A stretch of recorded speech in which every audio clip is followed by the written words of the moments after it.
Genesis chapter 34. Dinah, the daughter of Leah, whom she bore to Jacob, went out to see the daughters of the land. Shechem, the son of Hamor the Hivite, the prince of the land, saw her. He took her, lay with her, and humbled her. His soul joined to Dinah, the daughter of Jacob, and he loved the young lady, and spoke kindly to the young lady. Shechem spoke to his father Hamor, saying, "Get me this young lady as a wife." Now Jacob heard that he had defiled Dinah his daughter, and his sons were with the cattle in the field. Jacob held his peace until they came. Hamor the father of Shechem went out to Jacob to talk with him. The sons of Jacob came in from the field when they heard it. The men were grieved, and they were very angry, because he had done folly in Israel, in lying with Jacob's daughter, which thing ought not to be done. Hamor talked with them, saying, "The soul of my son Shechem longs for your daughter. Please give her to him as a wife. Make marriages with us. Give your daughters to us, and take our daughters for yourselves. You shall dwell with us, and the land will be before you. Live and trade in it, and get possessions in it." Shechem said to her father and to her brothers, "Let me find favor in your eyes, and whatever you will tell me I will give.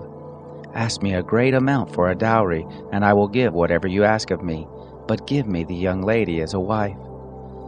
The sons of Jacob answered Shechem and Hamor his father with deceit, and spoke because he had defiled Dinah their sister, and said to them, "We can't do this thing, to give our sister to one who is uncircumcised, for that is a reproach to us. Only on this condition will we consent to you, if you will be as we are, that every male of you be circumcised. Then we will give our daughters to you, and we will take your daughters to us, and we will dwell with you, and we will become one people. But if you will not listen to us to be circumcised, then we will take our sister, and we will be gone." Their words pleased Hamor and Shechem, Hamor's son. The young man didn't wait to do this thing because he had delight in Jacob's daughter, and he was honored above all the house of his father. Hamor and Shechem his son came to the gate of their city, and talked with the men of their city, saying, "These men are peaceful with us, therefore let them live in the land and trade in it. For behold, the land is large enough for them. Let us take their daughters to us for wives, and let us give them our daughters.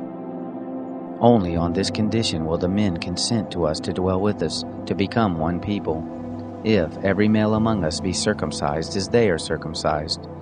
Won't their cattle and their substance and all their animals be ours? Only let us give our consent to them, and they will dwell with us." All who went out of the gate of his city listened to Hamor and to Shechem his son, and every male was circumcised, all who went out of the gate of his city. It happened on the third day, when they were sore, that two of Jacob's sons, Simeon and Levi, Dinah's brothers, each took his sword, and came upon the unsuspecting city, and killed all the males. They killed Hamor and Shechem his son with the edge of the sword, and took Dinah out of Shechem's house and went away. Jacob's sons came on the dead and plundered the city, because they had defiled their sister. They took their flocks, their herds, their donkeys, that which was in the city, and that which was in the field, and all their wealth. They took captive all their little ones and their wives, and took as plunder everything that was in the house.